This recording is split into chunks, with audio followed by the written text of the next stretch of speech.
En Radio Universidad de Tarapacá, 95.9 presentamos La Entrevista.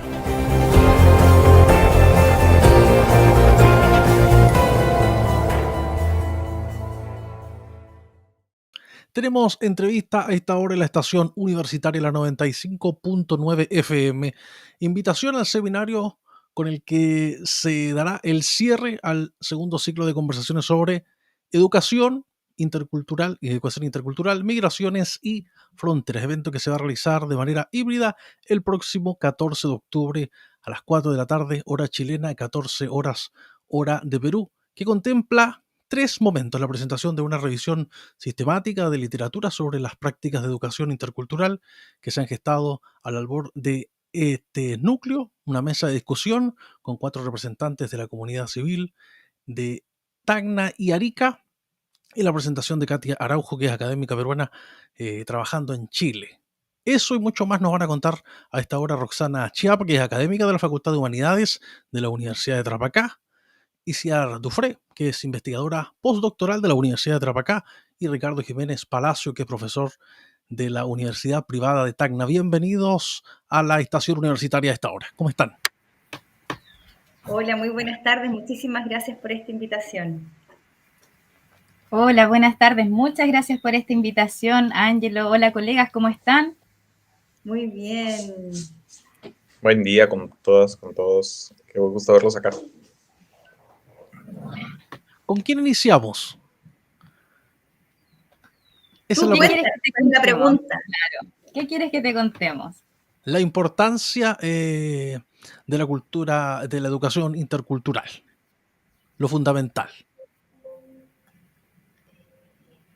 Bien, yo puedo partir y partir diciendo que este concepto lleva bastante tiempo en el repertorio de las políticas educacionales en Latinoamérica.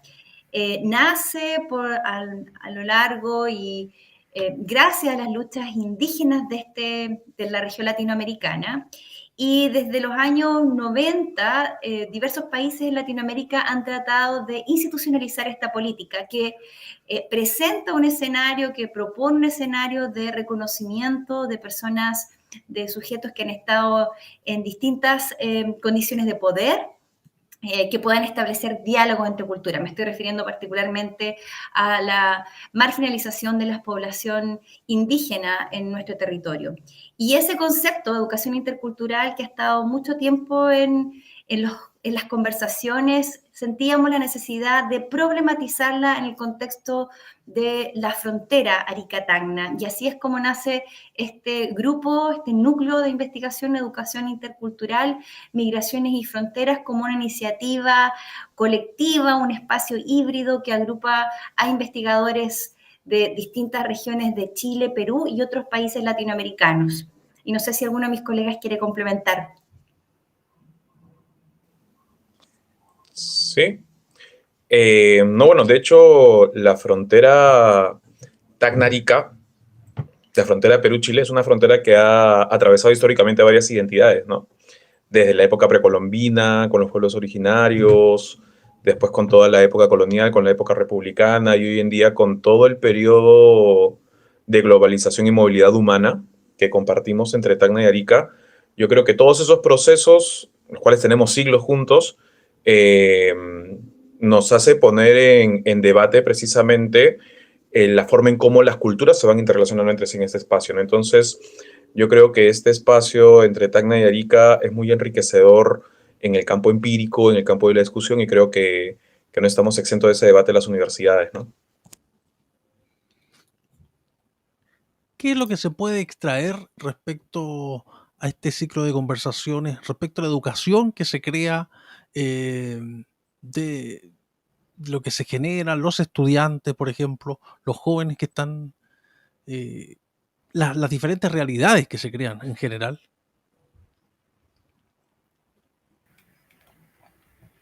Bueno, si yo puedo quieres... Dale, Isa. Bueno, te puedo comentar que en realidad actualmente, por ejemplo, yo estoy en la región de Tarapacá, a nuestras aulas interculturales, que históricamente ha estado han estado acogiendo a estudiantes de distintas latitudes, pero sobre todo de Bolivia y Perú, ¿ya? En la actualidad, con el nuevo fenómeno migratorio sur-sur, han llegado nuevos estudiantes, nuevas comunidades migrantes que han empezado a enriquecer estas aulas interculturales y también a problematizar y también poner en disputa lo que se entendía por interculturalidad y las prácticas pedagógicas que los profesores llevaban a cabo para abordar la interculturalidad. Entonces, no es lo mismo un aula en donde estábamos entre comillas acostumbrados a tener compañeros de Perú, de Bolivia, a un aula que de repente empieza a tener compañeros con una nacionalidad venezolana o haitianos, colombianos, argentinos también. De repente, por ejemplo, acá hay un colegio en el que yo hago mi investigación postdoctoral que tiene un suizo. Entonces, son nuevas realidades que han empezado a incorporarse al aula y que han empezado a problematizar y a poner en disputa lo que se entendía y qué se hacía en una educación intercultural. Entonces, yo he estado investigando este tema en la región de Tarapacá. Me he llevado gratas sorpresas de cómo los profesores, a través de su actuar, que generalmente esto en definitiva se pone en acción gracias a la acción de los profesores. O sea, se visibiliza, se trabaja, se problematiza la educación intercultural gracias al papel docente. Y me he llevado muy buenas sorpresas de lo que están haciendo los profesores en las salas de clase para incorporar y abordar la diversidad cultural, también de cómo están llevando a cabo, por ejemplo, distintas estrategias o innovaciones pedagógicas para que esto de alguna forma se visibilice y también enriquezca el proceso formativo de todos los estudiantes y de la comunidad en general, porque muchos profesores están haciendo trabajos comunitarios. Es decir, que la educación intercultural no se circunscribe a la sala de clases, sino que trasciende a esta, incorpora las comunidades que están cerca del barrio y también las comunidades o redes que están alrededor de los establecimientos educacionales. ¿Cuál, por ejemplo, son los denominadores comunes de la educación intercultural? Tú dices entre Arica y Tacna, entre Arica y Arica y Iquique, Tacna, entre... o todos, no vamos a dejar dos países, sino que son varios los que están confluyendo en este momento. Sí, claro, pero algo importante que clarificar, la educación, ¿qué se enseña cuando hablamos de interculturalidad? Está íntimamente relacionado al contexto. Con el trabajo que hemos realizado al alero de este núcleo de educación intercultural, migraciones y fronteras que conforman la Universidad Privada de Tacna, la Universidad de Tarapacá e investigadores asociados a otras instituciones, hemos estado problematizando y tratando de entender lo que tú señalas, ese denominador común. Hay un elemento que es muy central de toda la interculturalidad, que busca relevar los saberes, las formas de ser, las cosmovisiones de los pueblos indígenas que históricamente han estado marginados del currículum escolar en la región latinoamericana. Eso es un patrón muy común que se ve, yo diría, me atrevería a decir toda América, incluyendo Canadá, Estados Unidos, aunque los conceptos allá son distintos. ¿Sí? Hablamos de otros conceptos, indigenización de la educación o multiculturalismo también es otro término. En Latinoamérica comenzamos a hablar de interculturalidad. Este es, como señalaba anteriormente, es un término que emerge de las luchas de los pueblos indígenas y hoy día, como señala muy bien Isiar, hay esta disputa de que aquello que estaba en el centro, que eran estos saberes indígenas, hoy día no están dando respuesta a todos los otros cuerpos, voces que están incorporándose a la escuela. Y en este ejercicio de tratar de dar respuesta, también uno se comienza a preguntar, ¿qué más tenemos que enseñar? ¿No? Y nosotros con los colegas hemos hablado y discutido que hasta ahora hemos puesto el debate, las políticas públicas han estado muy en el foco del reconocimiento de estas diferencias. Pero hay posturas más críticas, y eso es una de mis colegas pueden expandirse aquí, donde buscamos qué están generando estas asimetrías de poder que generan esas diferencias, ¿no? Y ese es es un camino que busca la transformación, que va más allá simplemente del reconocimiento cultural. Profesor Ricardo, ¿se pierde de alguna manera identidad cuando uno va a conocer otra realidad? ¿Cómo llevar lo suyo a otro país? Pero también otro país te dice, no, nosotros tenemos nuestras normas, nuestros estándares, todo lo que, nuestro protocolo, etcétera, pero uno también tiene su historia, su vida. Ahí confluyen dos realidades, quizás, ¿no? Claro, hay que tomar en cuenta que hay dos retos, ¿no? Un primer reto es en torno a la diversidad y otro reto es en torno a la desigualdad, ¿no? Porque no solamente somos diversos culturalmente, nuestras historias familiares son distintas, nuestras historias nacionales han sido contadas también desde diversas voces, ¿no? Entonces, tanto en Perú como en Chile, Perú siempre ha tenido más una tradición emigrante, ¿no? Pero en los últimos años ha empezado a haber bastante inmigración en Perú. Y esto nos lleva al reto de que en el aula no solamente existe esta diversidad de la que hemos dado cuenta, ¿no? No solamente existe diversidad en torno a los migrantes, no solamente existe diversidad en torno a los pueblos originarios también, sino que también existen desigualdades, ¿no? Y hasta qué punto la experiencia educativa en el aula puede ser desigual para una persona migrante que para una persona nacional. Estemos en Chile o estemos en Perú, ¿no?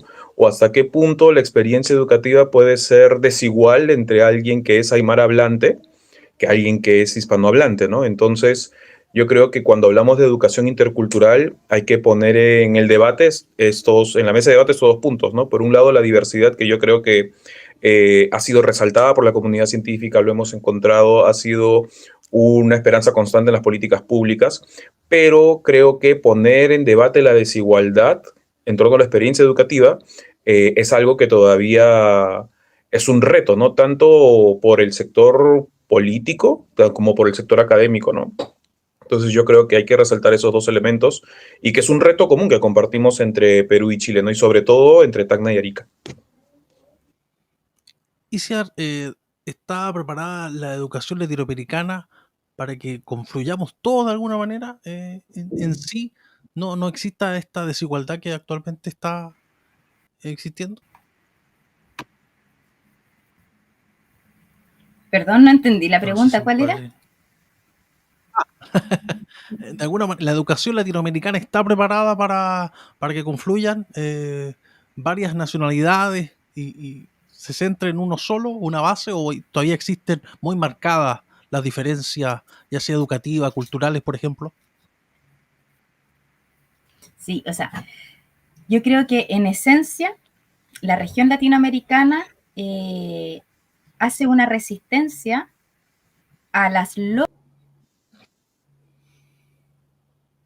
Ahí se cortó. Se cortó. la región Oh, aún peor se fue. ahí llegué, aquí Ahí, estoy. ahí, volvió. No sé hasta dónde hablé, ¿qué me escucharon? La región latinoamericana. Sí. Claro, que la región latinoamericana en esencia yo creo que resiste a una educación que es homogeneizante, ¿ya? Sin embargo, también en esta resistencia tiene que entrar a dialogar, a consensuar, a negociar espacios para tener esta lucha contrahegemónica contra un sistema educativo que se instala e impera. Sin duda, yo creo que las prácticas interculturales más críticas surgen a propósito de trabajos que están dirigidos o que están gobernados, que están con mucha pasión por parte del profesorado. El profesorado es capaz siempre un profesor comprometido siempre ha sido capaz de movilizar y transformar sus espacios educativos.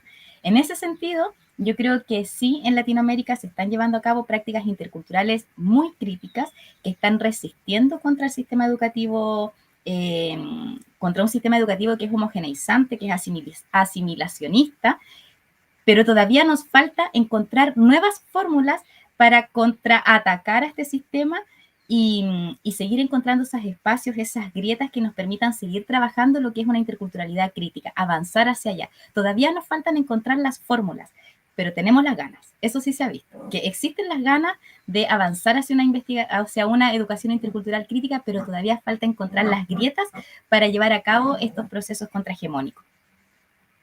Roxana, ¿y la realidad chilena cuál es? Respecto a este mismo tema que le pregunté a Isiar. Bueno, tenemos una política de educación intercultural que se implementa en todos los establecimientos que tengan sobre el 20% de población indígena. Los autores, los investigadores, tanto aquí nuestros colegas en la Universidad de Tarapacá, la Universidad de Arturo Prat, y en el resto de las regiones, particularmente la zona de la Araucanía, dan cuenta que esta política es asimilacionista. ¿Qué quiere decir con esto? Que existe un currículum y existen recursos para pagar a educadores tradicionales particularmente, donde la cosmovisión de los pueblos originarios se presenta solo en un ramo. Y esa mirada de que es tan limitante porque no se transversaliza el currículum, genera una posición de subalteridad de estos conocimientos, de estos saberes. Entonces hay una disputa. ¿Qué tenemos que decir? Si queremos ser interculturales, tenemos que transversalizar esta visión. La interculturalidad no puede ser solo para la población indígena, tiene que ser para toda la población que participa en ese establecimiento. ¿Y qué se enseña? Esta discusión de qué se enseña comienza a ser muy disputada, porque, como lo decía bien Isiar, el nivel de diversidad cultural crece en nuestras escuelas. Y no solamente, como lo dice muy bien Ricardo, engloba esta dimensión de prácticas culturales, de lenguaje, de nacionalidad, sino también entran otras dimensiones. La discusión de la interculturalidad, esto es algo que hemos debatido mucho en nuestro espacio, promete un horizonte de cohesión social, ¿no? Y las escuelas son yo las llamo estas instituciones de primera línea, como los hospitales. Nos tenemos que hacer cargo de todos los conflictos, ¿no? La violencia que existe hoy día, una de las grandes preocupaciones de los profesores hoy día es la violencia escolar. Y claro, ¿cómo enseñar para ser intercultural? Pero conversar y dialogar con personas que tienen fundamentos, creencias totalmente opuestas, no es fácil, siempre van a haber tensiones. Y una de las cosas que yo creo que desafortunadamente hemos hecho en Chile, me atrevería a decir, y concuerdo con Isiar, que hay iniciativas de profesores increíbles que están tratando de interrumpir, de hacer esas grietas al currículum oficial. Las hay, pero la política institucional todavía es muy superficial.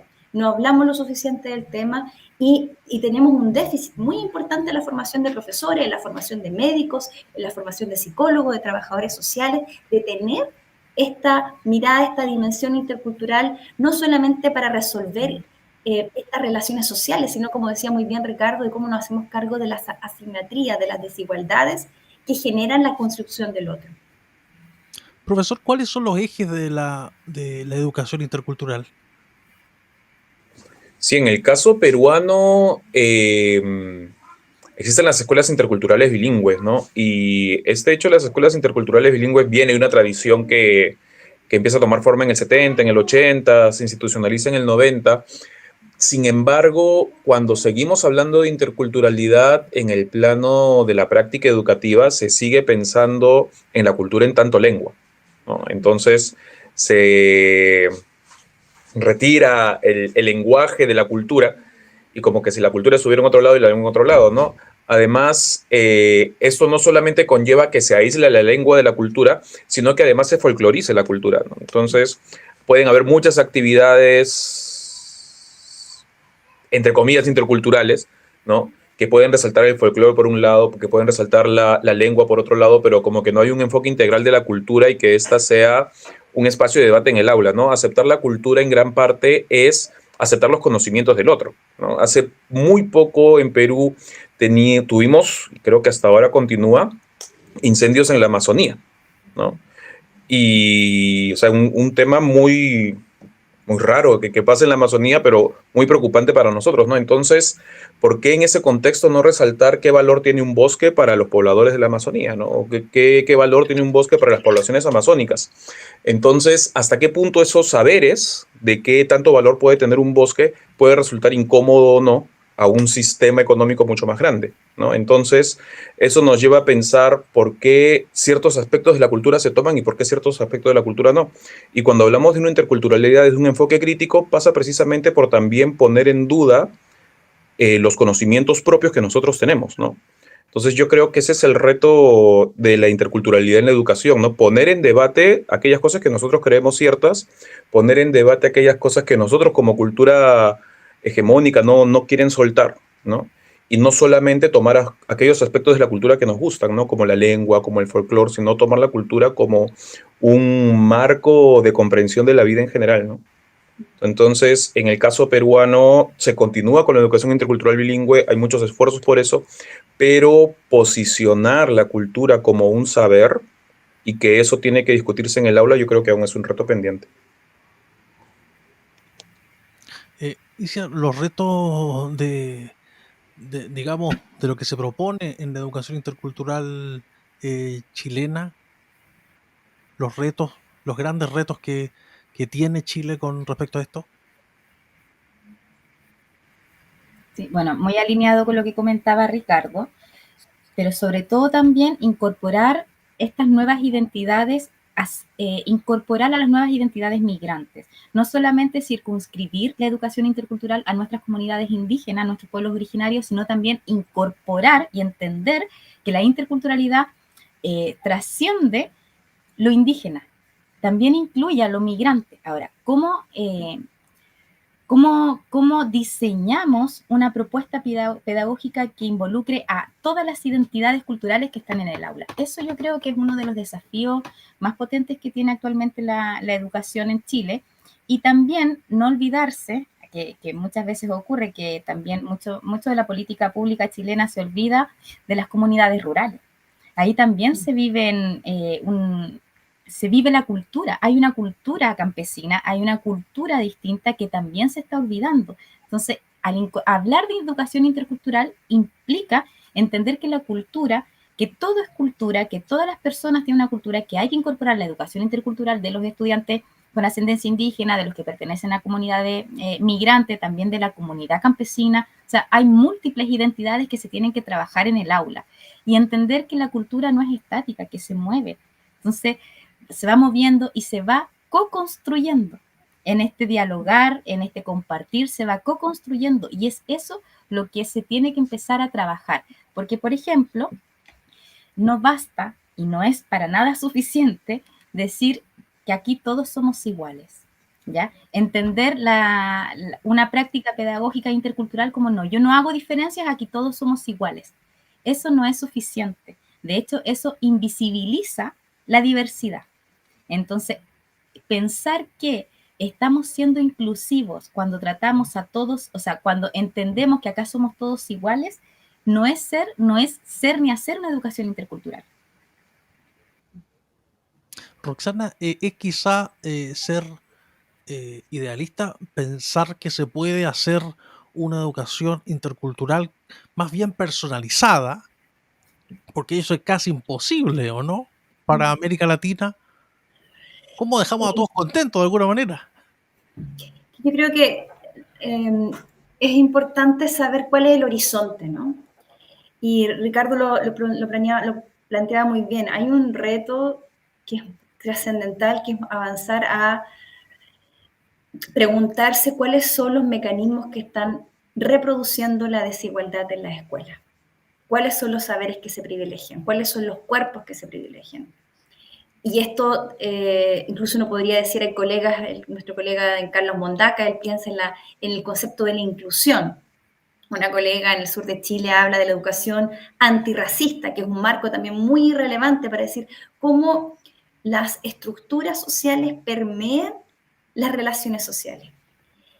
Yo creo que aspirar a una educación personalizada, yo creo que cualquier profesor quisiera, pero con 40 niños en el aula, con 20 niños en el aula, es imposible.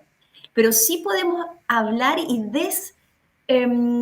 cuestionar aquellos saberes que se han presentado como hegemónicos. Por ejemplo, esta idea de ciencia, la idea de ciencia, ¿dónde viene este concepto de ciencia? ¿Quiénes son los científicos? ¿Cuáles son esos marcos referenciales que tenemos? ¿Por qué son eurocéntricos? Los indígenas fueron los primeros científicos, nuestros ancestros que descubrieron el fuego. Cuando pensamos en la química, por ejemplo, ¿en qué imaginario estamos pensando? ¿Vemos a los indígenas como científicos? ¿Vemos a nuestras... yo contaba en una experiencia con mis estudiantes que la idea de internacional cuando yo crecí tenía un fenotipo muy europeo. Nunca me lo cuestioné hasta 20 años después porque en el colegio se normalizaba esa idea de internacional, ¿no? Y los conceptos de belleza que tenemos. Entonces, ese marco, principalmente cuestionar lo que sabemos, eso es central cuando empezamos a hablar de educación intercultural crítica. que va más allá del reconocimiento de las diferencias, preocuparnos de cuáles son esos mecanismos que están generando las asimetrías. ¿Por qué hay saberes, valores que se reconocen más que otros? ¿No? ¿De dónde vienen esas historias? Y yo creo que esto es muy importante. La interculturalidad nos presenta un escenario de disputa. Y esa disputa, más que aspirar como que no van a haber tensiones, está aprender cómo manejamos y conversamos esas tensiones, esas diferencias, ¿no?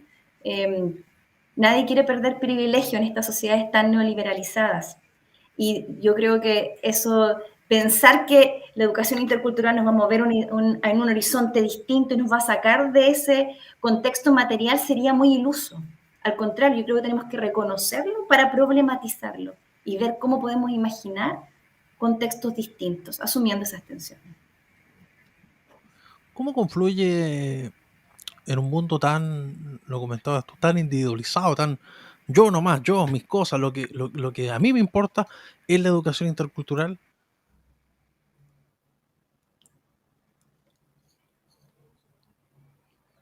¿Quién me puede responder?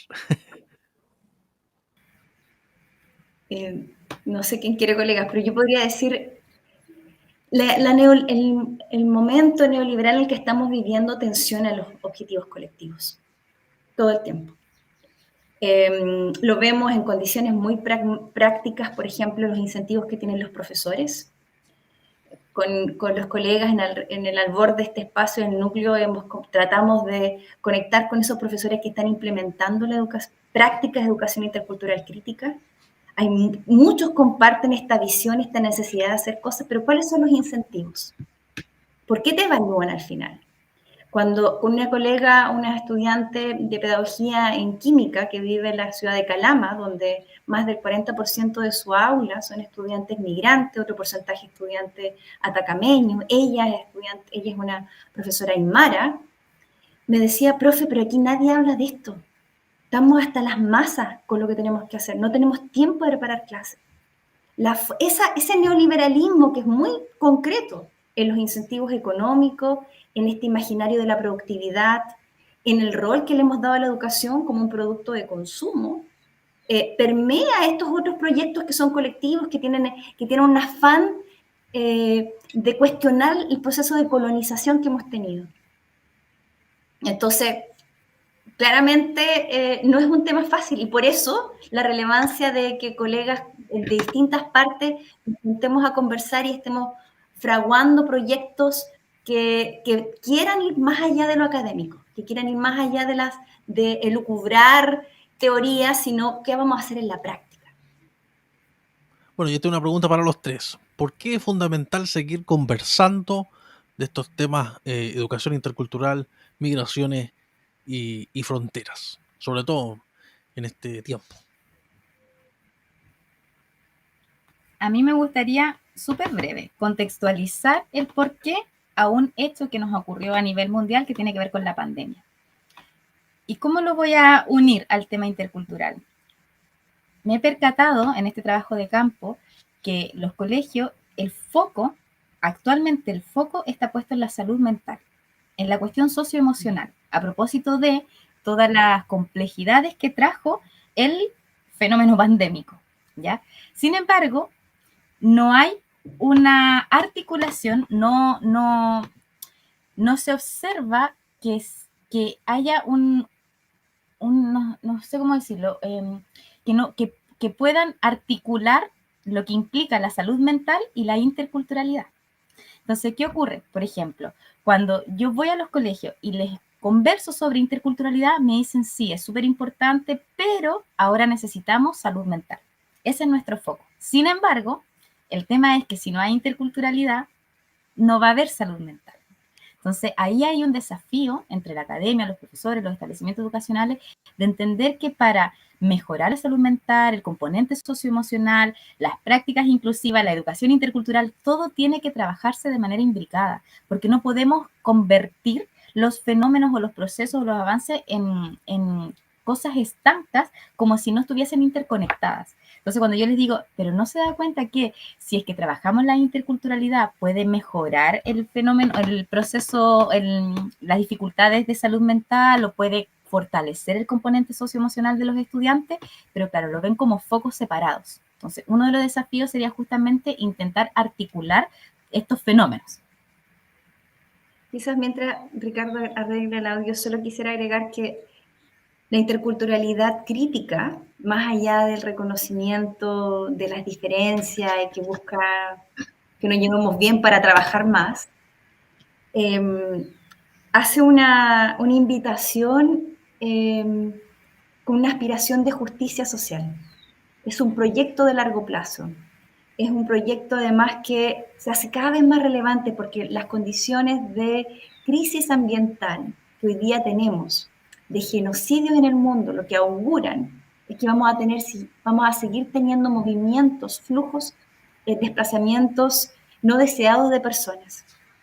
Y como sociedades, hoy día Chile se siente muy lejos, por ejemplo, del conflicto de Medio Oriente, pero a mí no me extrañaría que en unos años más tengamos fuertes flujos migratorios de regiones aún más aisladas de las que de Latinoamérica. Y esta conversación requiere de mucha generosidad, de prepararnos, ¿no? Al interior, hablar con uno mismo, ¿no? ¿Por qué tengo estos prejuicios? ¿Qué pensamientos vienen a la mente cuando, por ejemplo, escucho la palabra extranjero, una categoría que a mí cada vez me genera más fascinación en la región de Arica y Parinacota? ¿Quiénes son los extranjeros aquí? ¿Quién eran antes? ¿Quiénes son en Perú? ¿No? Todos esos temas son central a algo que la educación busca. Convivir en armonía con otros, tener espacios seguros, tener espacios donde podamos reconectar con el placer de aprender. Ricardo, ¿ahora sí? ¿Se escucha? Ahí sí. ¿Sí? Sí. Ah, ya, qué bueno. No, complementando lo que dicen mis compañeras, hay que tomar en cuenta que la educación, claro, no solamente es un aspecto individual, sino también es un aspecto colectivo en la medida en que la educación es la base de un proyecto ciudadano, ¿no? En ese sentido, yo creo que también hay que pensar la educación intercultural para saber en qué medida las culturas siguen perviviendo, ¿no? Y hasta qué punto las culturas pueden resucitar, ¿no? En muchas ocasiones, porque estamos en un mundo con diversas crisis medioambientales y tal, un mundo en ruinas, me acuerdo mucho del término del capitalismo en ruinas, en donde empezamos a requerir de otros aprendizajes o de otras formas de ver el mundo, ¿no? Entonces, el hecho de forjar una educación intercultural no solo va en cuanto a la relación de enseñanza-aprendizaje, sino también en cuanto a la forma en cómo nosotros podemos seguir afirmando otras culturas a partir de las cuales tener otras alternativas de ver el mundo, ¿no? Otras formas de aprendizaje, otros métodos, otros tópicos de aprendizaje, otras formas de aprender, que creo que para eso también es importante la educación intercultural, ¿no? No solamente en cuanto al proceso de enseñanza que puede haber, sino también pensar en que nos da la posibilidad para ver el mundo de otras formas, ¿no? Y creo que es algo que nos surge hoy en día ante las diversas crisis que tenemos. Bueno, quiero que nos inviten para este cierre del segundo ciclo de conversaciones, insisto, de educación intercultural, migraciones y frontera, que se viene el próximo 14 de octubre. Muy bienvenidos, bienvenidos todos quienes quieran sumarse. Esto se va a realizar a las 4 de la tarde en el Auditorio Carlos Herrera en la ciudad de Arica, en la Universidad de Tarapacá, y quienes no puedan asistir presencialmente, tenemos un link de inscripción que ya está circulando en las redes sociales. Va a ser una jornada de mucho debate, donde buscamos traer también a las personas que trabajan en las comunidades con población migrante y población aymara de la ciudad de Arica y la ciudad de Tacna. Además de las presentaciones a un poquito de los avances que hemos realizado en este núcleo de educación intercultural, migraciones y frontera, y la presentación de una colega que ha debatido, que ha analizado la subjetivación del neoliberalismo, cómo el neoliberalismo se internalizó en esto que, en este cuerpecito, en esta forma de pensar, en este valor de la productividad por sobre las relaciones sociales, por ejemplo. Así que muy invitadas este lunes a las 16 horas de Chile, 14 horas de Perú. Conversamos con Rosana Chiapa, que es académica de la Facultad de Humanidades de la Universidad de Tarapacá, y Ciar Dufré, que es investigadora postdoctoral de la UTA, y Ricardo Pérez Palacios, que es profesor de la Universidad Privada de Tacna. Muchas gracias por esta entrevista aquí en la estación universitaria de la 95.9 aquí en Arica.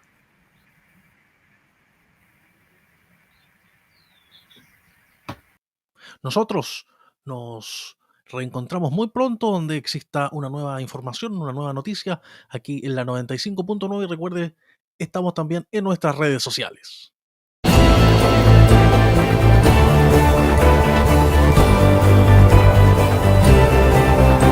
En Radio Universidad de Tarapacá 95.9 hemos presentado La Entrevista en la estación universitaria.